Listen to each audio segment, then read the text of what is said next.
Dan pemirsa, kita akan langsung saja coba mendalami apa sebetulnya makna retorika dari Presiden Amerika Serikat Donald Trump dalam perang melawan Iran bersama dengan Mbak Aisyah Rashidillah Kusuma Somantri, pakar Timur Tengah Indo-Pacific Strategic Intelligence ISI. Selamat sore Mbak Aisyah, ada Adisa di studio. Selamat sore Mbak Nisa. Baik, terima kasih sudah bergabung di Berita Satu Sore. Mbak Aisyah, ini saya langsung saja ingin mengetahui bagaimana seharusnya kita menilai retorika dari Donald Trump yang menyebutkan akan meratakan Iran dalam waktu 4 jam saja. Kalau dari sudut pandang militer dan juga politik, ini apakah hanya sekedar tekanan psikologis sajakah kepada para pemimpin petinggi Iran atau memang ini sudah menjadi rencana serangan yang benar-benar siap dan akan meluluh lantahkan Iran sebagaimana kata-kata Donald Trump begitu ya, Iran akan melihat neraka. Ya baik, terima kasih pertanyaannya Mbak Anissa. Nah ini memang cukup menarik kalau kita melihat statement dari Donald Trump. Karena pertama kita harus menyadari di sini posisi Amerika Serikat di dalam perang ini memang tidak diuntungkan secara strategis. Nah kita lihat bahwa dari segi taktis memang Amerika Serikat memiliki keunggulan-keunggulan. Karena AS jelas memiliki kemampuan angkatan laut yang paling besar di dunia dan angkatan udara yang paling capable ya di kelasnya. Nah, lalu kemudian di tahapan strategis ini ada sesuatu hal yang sangat berbeda dengan apa yang bisa kita lihat ya di tataran teknis. Karena kalau kita berbicara tentang perang, kita tidak lagi cuma berbicara mengenai masalah kemenangan secara militer atau siapa yang bisa menghancurkan kemampuan lawan ya, tetapi juga kita bicara tentang siapa yang bisa mendapatkan tujuan politiknya. Nah sekarang kita lihat tujuan politik Amerika Serikat ini selalu berubah-ubah dari awal dimulainya peperangan. Di awal kita mengetahui bahwa Amerika Serikat sempat menyebutkan beberapa tujuan utama. Di antaranya adalah untuk bisa menggagalkan program nuklir Iran, lalu kemudian menghentikan pembiayaan terhadap Axis of Resistance ya, dan kemudian berusaha mengadvokasi hak asasi manusia di sana. Tetapi kita tahu bahwa seiring dengan perang ini berjalan, mulai lagi muncul tujuan-tujuan lain seperti misalnya mendapatkan sumber daya Iran, lalu kemudian mendapatkan uranium dan lain-lain. Nah, saya rasa sebenarnya Amerika Serikat sampai sekarang objektif dari peperangannya itu masih belum jelas. Sehingga sebenarnya strategi yang dilakukan ini sejak tanggal 28 kemarin, sejak berakhirnya strategi dekapitasi Amerika Serikat, ini menjadi sebenarnya improvisasi. Karena mereka tidak pernah menyangka bahwa peperangannya akan melewati hari pertama ya. Dan bahkan mereka yakin bahwa masyarakat Iran ini sebenarnya akan menggulingkan pemerintahannya sendiri setelah serangan tersebut. Nah, yang kita lihat di sini, Amerika Serikat sekarang mengalami kerugian besar, baik itu dari segi ekonomi maupun dari segi tekanan politik dalam negeri.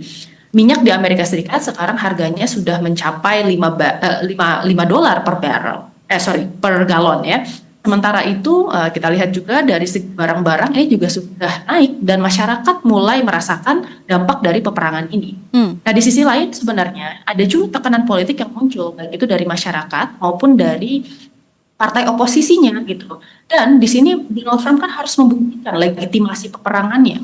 Karena tadi ya tujuan strategisnya ini tidak jelas di kawasan Timur Tengah ini apa yang ingin dicapai, tetapi kemudian Amerika Serikat bersikeras untuk turun di dalam perang.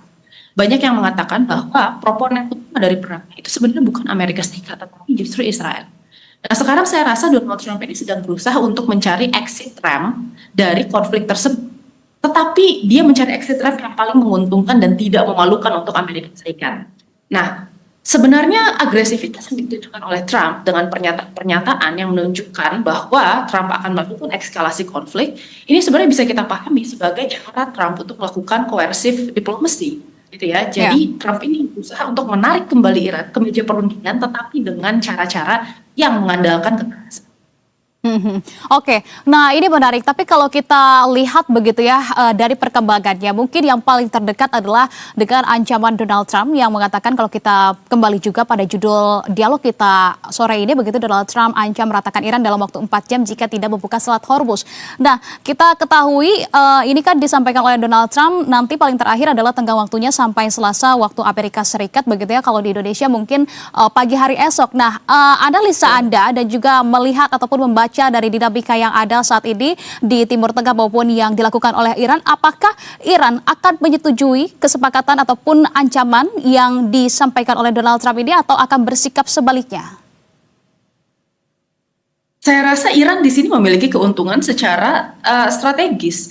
Iran sebenarnya sedang di atas angin karena Iran memiliki keuntungan dari penaikan harga bahan bakar minyak ya maupun bahan bakar LNG, serta kemudian ada beberapa bahan strategis juga yang akhirnya tidak bisa keluar karena Selat Hormuz ini sedang ditahan. Itu kan dampaknya kemana-mana, tidak hanya di Amerika sendiri dan kemudian negara-negara sekutunya ya, tetapi terasa juga di negara-negara lain. Dan saya rasa sebenarnya Iran ini memiliki leverage untuk bisa menaikkan konflik ini ke tahap eskalasi selanjutnya. Karena seluruh strategi yang dimiliki oleh Iran itu kemudian dirancang untuk menghadapi perang asimetris yang berdasarkan dari perang atrisi. Nah, sementara Amerika Serikat menghadapi perang ini dengan perang yang sifatnya adalah simetris. Perang yang kemudian berhadapan satu lawan satu di medan terbuka. Dan Amerika Serikat sebenarnya tidak memiliki kemudian leverage itu untuk bisa menaikkan eskalasi perang. Nah, saya rasa ini merupakan sebuah strategi ambiguity ya yang diambil oleh Donald Trump gitu. Jadi di satu sisi memang Donald Trump ini memanfaatkan leverage-nya untuk bisa mendapatkan keuntungan di medan perang. Tetapi di sisi lain Donald Trump tetap menginginkan jalan keluar melalui diplomasi. Itu yang menjadi sebuah hal yang sebenarnya menjadi agak membingungkan di dunia internasional. Dan kita kira sekarang sebenarnya untuk Amerika Serikat sendiri tidak banyak pilihan yang bisa mereka ambil karena di dalam perang atrisi sebenarnya pihak yang merugi itu adalah pihak yang selalu terburu-buru. Oke, baik. Kalau begitu artinya Mbak Aisyah, apakah kemudian jika melihat dari tadi yang sudah Anda sampaikan begitu ya, dengan adanya ancaman dari Trump ini, ketika memang Iran memiliki posisi daya tawar yang sangat strategis, kemudian ia memanfaatkan daya tawar tersebut sehingga memang kesepakatan ini tidak akan terjadi, begitu kesepakatan tidak akan terjadi, apakah kemudian Amerika akan benar-benar melancarkan serangan sebagaimana yang sudah dilakukan ancaman oleh Donald Trump? Apakah Anda melihat potensi itu sangat kemungkinannya besar terjadi atau malah sebaliknya? Mbak Aisyah. Ya, pertama begini, Iran ini kan sudah lama sebenarnya diminta oleh AS untuk kembali ke meja perundingan, tetapi Irannya tidak mau. Melalui kemudian upaya Amerika Serikat ini baik itu secara langsung ya maupun melalui interlokutor. Yang kita tahu kemarin sudah ada 3 negara yang mencoba untuk menghubungkan Amerika Serikat dan Iran untuk berunding gitu ya. Di antaranya adalah Turki, Pakistan dan Mesir. Dan kemarin kita tahu yang salah satu yang preferable itu adalah Pakistan ya, tetapi sampai sekarang kan belum ada hasilnya. Nah, lalu kemudian dari statement-statement beberapa hari ini kita lihat bahwa Iran sendiri ini tidak mau kemudian kembali melakukan perundingan. Karena 15 poin yang kemarin diajukan oleh Amerika Serikat itu sebenarnya adalah 15 poin yang tidak menguntungkan bagi Iran. Dan bagi Iran sendiri sebenarnya mereka kan mengajukan kembali counter 5 poin, yang mana counternya itu adalah poin-poin yang juga disulit untuk dipenuhi oleh Amerika Serikat. Jadi sebenarnya ada stagnasi di sini di dalam proses negosiasinya gitu. Saya rasa yang diinginkan Iran sampai saat ini, kenapa kemudian Iran menolak kemarin ajakan untuk berunding, adalah posisi di mana Iran ini bisa memiliki leverage yang besar sehingga dia bisa mengajukan prasyarat-prasyarat yang bisa dikabulkan oleh Amerika Serikat. Di antaranya pasti adalah jaminan tidak adanya perang, lalu kemudian ini jaminan untuk kemudian membiarkan tadi ya sovereignty Iran ya, termasuk di antaranya adalah kapasitas pengembangan misil dan kemudian pastinya adalah hak Iran untuk kemudian bisa membangun proksi di kawasan.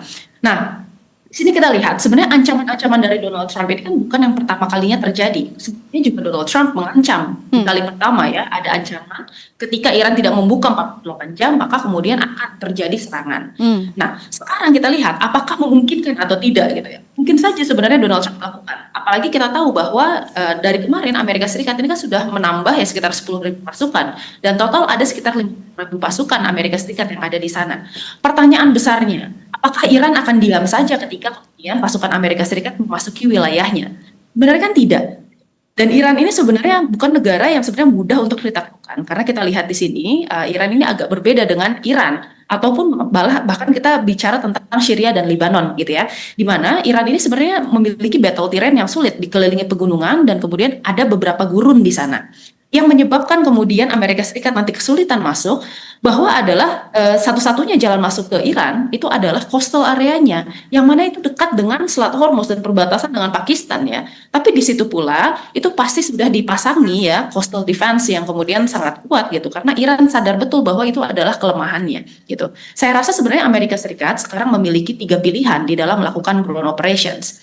Yang pertama itu adalah pilihan untuk kemudian melakukan operasi senyap ya, dan operasi khusus seperti misalnya operasi sabotase, lalu Ya. asasinasi. Ya, lalu yang kedua, saya kira ini merupakan operasi secara terbatas dengan jangka waktu sementara. Jadi mengcapture aspek-aspek dan aset-aset strategis Iran untuk dijadikan leverage di dalam melakukan perundingan. Ya. Dan yang ketiga, ini adalah melakukan ground operation. Nah, ini saya kira akan sulit karena menurut analisis itu membutuhkan sekitar 300 sampai 500 ribu pasukan Amerika Serikat untuk bisa melakukan okupasi di Iran secara efektif. Oke. Belum lagi kita bicara tentang strategi Iran yang sifatnya itu adalah melakukan perang mozaik ya.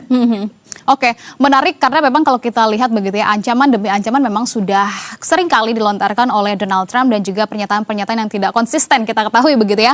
Nah, tapi bagaimana, saya ingin langsung saja Anda melihat ataupun menganalisa dalam posisi apa perang ini akan berakhir menurut Anda, seperti apa, Mbak Aisyah?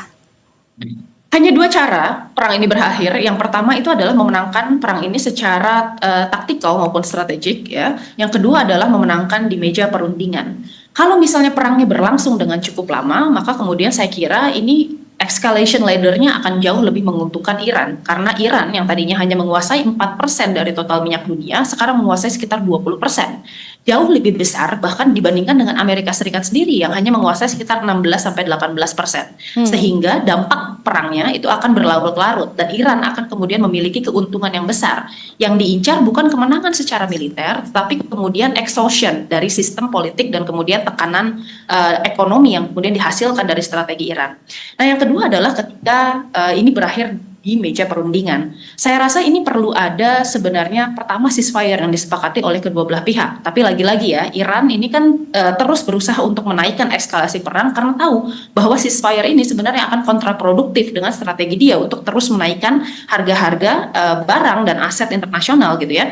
Nah, yang kita lihat di sini sebenarnya ketika mungkin Amerika Serikat bisa mengajukan prasyarat-prasyarat yang menguntungkan Iran dan cocok dengan apa yang diinginkan Iran selama ini, termasuk tadi ya menjamin keselamatan Iran di masa depan, lalu kemudian membiarkan Iran dengan sovereignty-nya, maka kemudian ada kemungkinan ya Iran bisa menyetujui kesepakatan tersebut. Tetapi dengan catatan memang kesepakatan ini harus dipegang oleh Amerika Serikat dan Amerika Serikat bisa menunjukkan komitmennya dalam melakukan negosiasi. Karena sempat terjadi di nuclear deal tahun 2025 kemarin, Amerika Serikat tiba-tiba menyerang Iran gitu. Jadi itu yang harus kemudian dilakukan oleh Amerika Serikat, memastikan bahwa Iran bisa mempercayai mereka. Baik.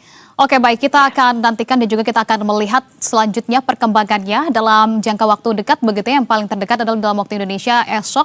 Apakah kemudian ancaman dari Iran ini benar-benar akan diindahkan begitu oleh Iran atau malah sebaliknya? Kita akan melihat eskalasi yang tampaknya ini juga semakin memanas begitu ya, Mbak Aisyah. Terima kasih kalau begitu atas pandangan yang sudah dibagikan di Berita Satu Sore. Aisyah Rashidila Kusumantri, pakar Timur Tengah Indo-Pacific Strategis Intelligence ISI. Terima kasih, Salam Mbak sehat Anissa. selalu, selamat sore.